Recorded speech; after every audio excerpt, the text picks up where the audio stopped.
Hello, you're watching the News 24 and we keep you updated with the latest news. As we have informed earlier, the presidential schools will start its operation in 4 regions of our country. Nearly 28,000 people who recently applied for study in these schools were selected for their first qualifying exam. And today, the main exams for boys and girls who have passed the qualifying round of exams are being conducted. Jamshid Soatov reports.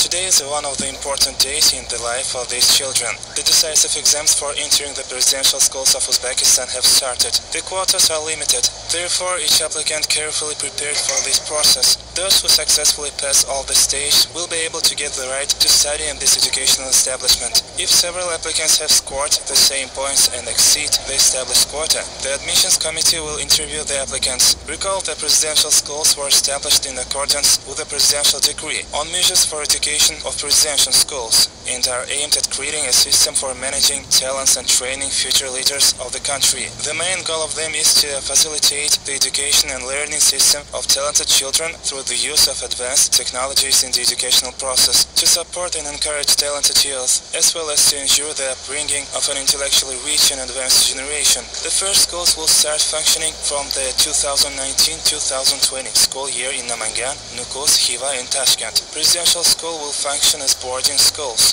That is, students will live and study in the school for 5 days. On weekends, parents of students can take their children home. Pupils of the presidential schools will be provided with the free school uniforms and meals.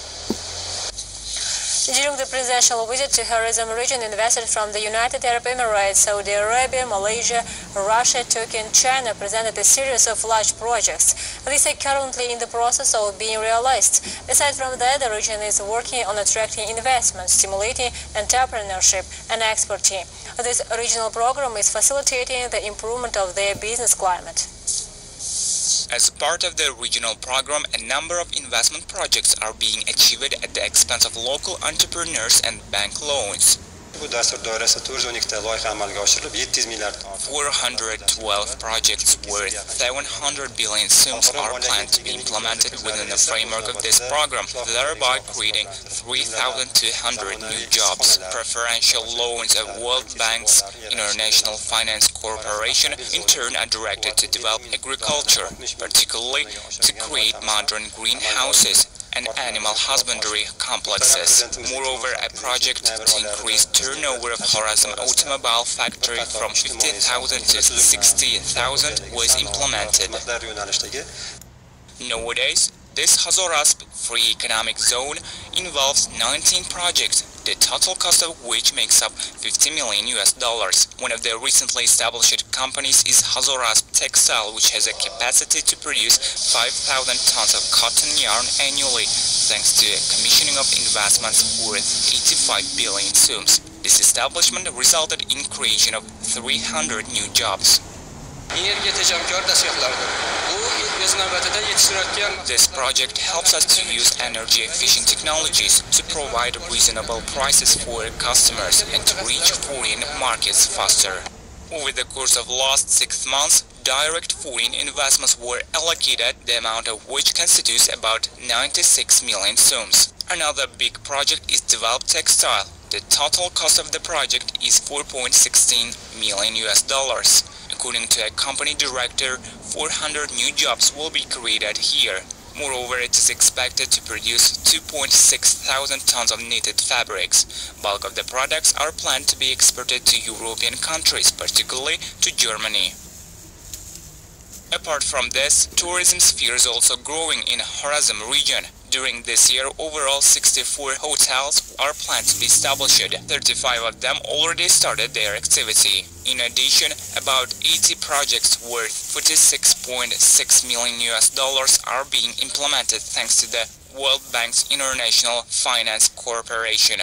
Of these, $35 million were directed to work on 35 modern greenhouse projects, and the rest was spent on cattle breeding, poultry farming, fruit and vegetable processing. In a nutshell, new projects are to make a contribution to economy and investment climate of the country. In Almalik district of Tashkent region, a public hearing was held concerning a factor's effect on its surrounding environment and human life. Organized by the Ecological Party of Uzbekistan, the meeting focused on a specific enterprise specializing in fertilizer production.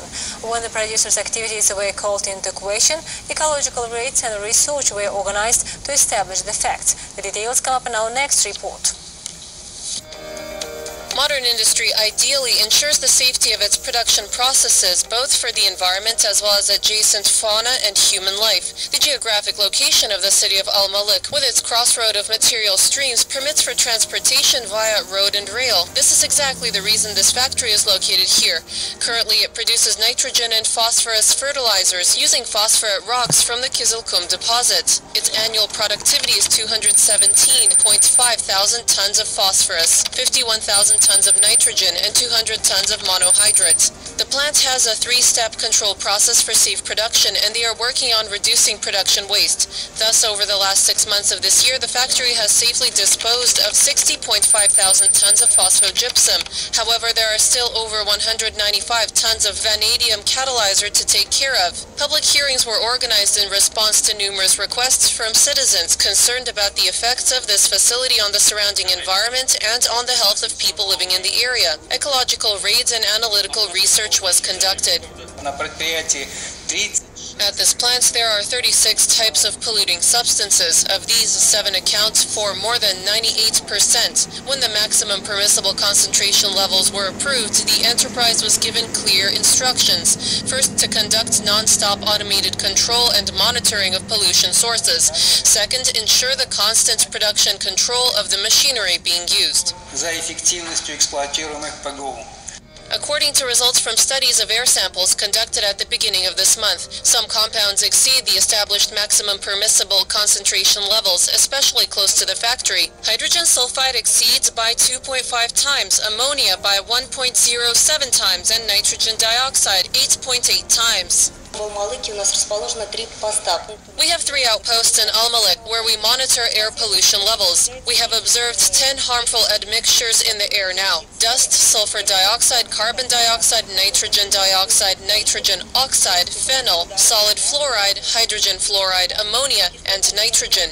We conduct monitoring at different distances from the source, and in some cases we have reported high levels of soil pollution. For copper compounds, 20 maximum permissible concentrations. For zinc, 30 MPCs. For lead compounds soluble in water, 9 MPCs. Based on the public hearings, the deputies of the Ecological Party have made recommendations to improve the environment situation and minimize harm done by the factory, for the enterprise to create a complex program of measures to modernize its fertilizer production process. The appropriate decisions were issued.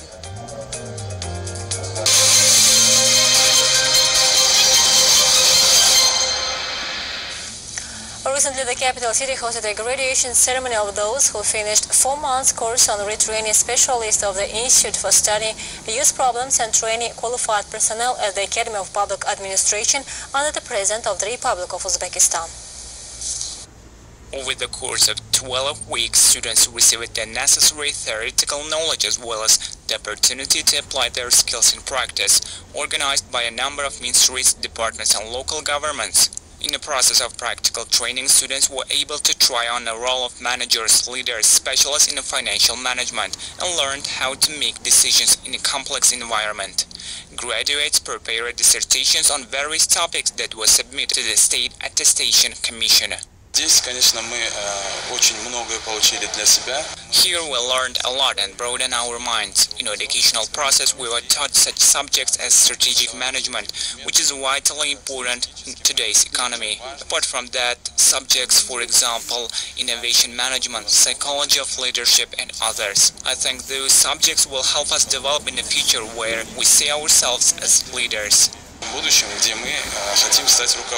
Currently, negotiations are underway with government agencies, bodies, ministries, departments and public organizations for the subsequent employment of graduates as well as to increase their position. Aside from that, until August the 10th of this year, the Institute for the Study of Youth Problems and the Training of Promising Personnel and the Regional Youth Councils of Uzbekistan are accepting documents for the next 4-month course on retraining.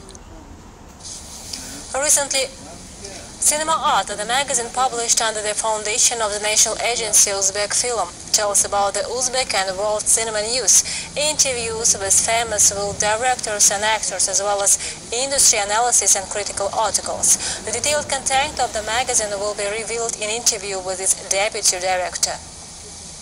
Cinema plays a vital role in terms of education. Having rich content, it undoubtedly impacts on outlook of viewers and upbringing of today's younger generation. That's why development of national movie industry is considered to be one of the important issues, and the publication of the Cinema Art magazine, mostly known as Kino Sanati, was directed to this goal. Kino Sanati jurnali prezidentimizning 2018-yil 24-iyuldagi Cinema Art magazine was founded as part of the presidential decree on additional measures to develop national film industry. As you know, the second issue of the magazine is already on sale. It is published once in 3 months. Therefore, we're trying to make each issue saturated and rich. Our aim is to tell about past, present and future of the cinematography. Heading is very diverse. One of them is called The Beginning of the Way. It is based on a new film, the shooting of which began quite recently. We shared the views and plans of a director of the picture. Another one is called After a Premiere.